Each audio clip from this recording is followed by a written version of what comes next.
bits on there. So as we've discovered that when you pop these open and they are the white plaster, those tend to be the very thin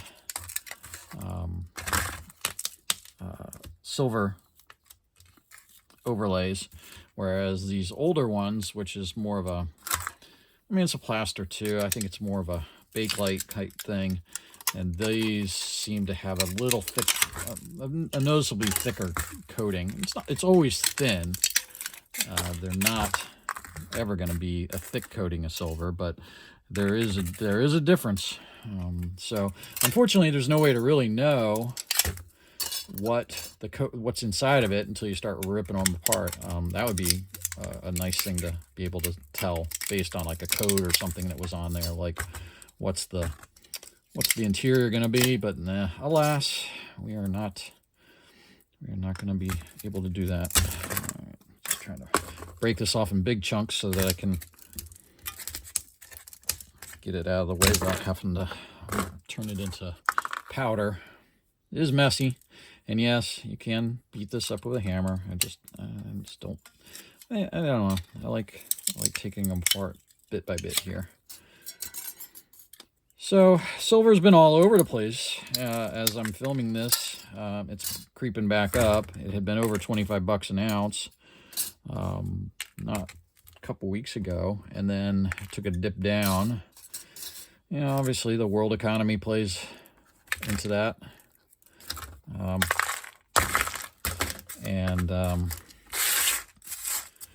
You know, I did do some economics in college many moons ago. I've always followed the markets. I'm not by any means giving any investment advice. But, you know, if you're watching this, you probably have the same feeling that I do in terms of the economy and, you know, currencies and inflation and stuff like that. So, you know, some of us are stacking. Some of us are seeing value in trading. Some of us are blind and unwilling to believe that anything can go wrong with the world economy. So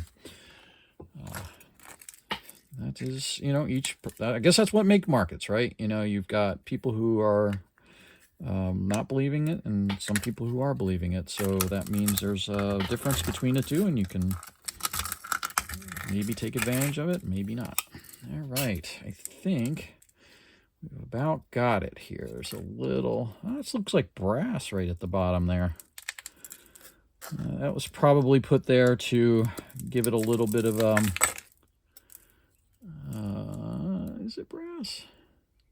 No, I think it's just discolored silver. So a little piece of steel, and then the big pile of mess. So let's set that aside. I've got a scale ready to go here.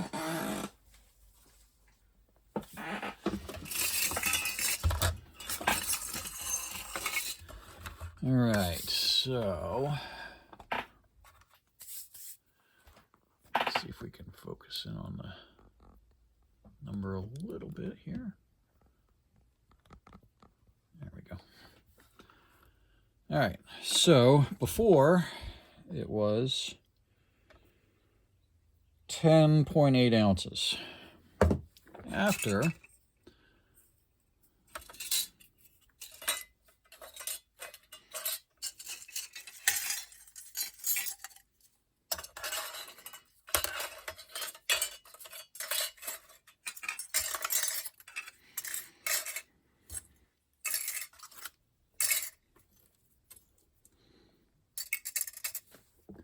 that it? That is it. We're at 2.4 ounces.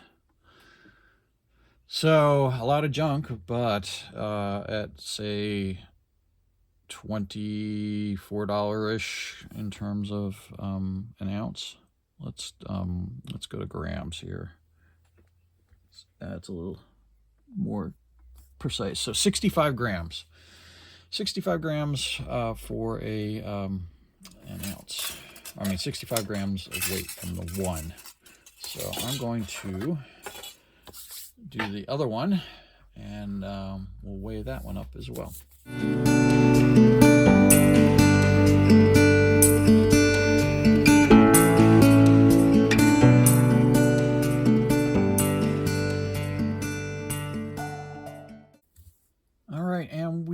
back. So we broke down both of them, and we have our scale. So we're going to throw them all on in one shot here. And go with grams.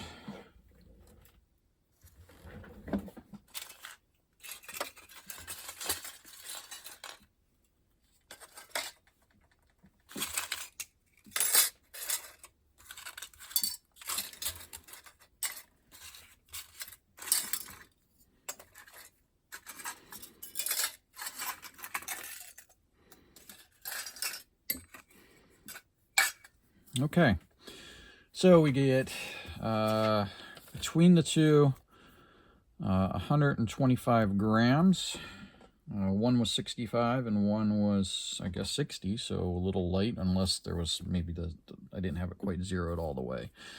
So let me bring that in there. There we go. 125 grams.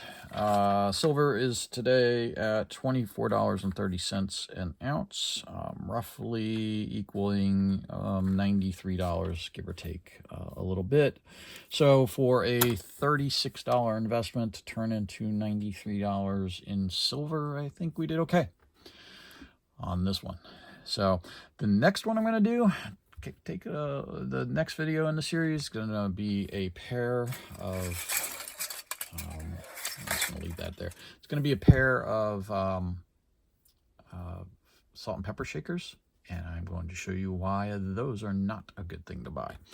Thanks for watching. Hope you enjoy them. If you do, give me a subscribe and a thumbs up occasionally. If you are into this type of stuff, I'd love to hear from you. Some great comments on some of these videos, and you know, if I can change it up a little bit to help someone learn, I am always open to doing so. Have a good one, everyone. Take care.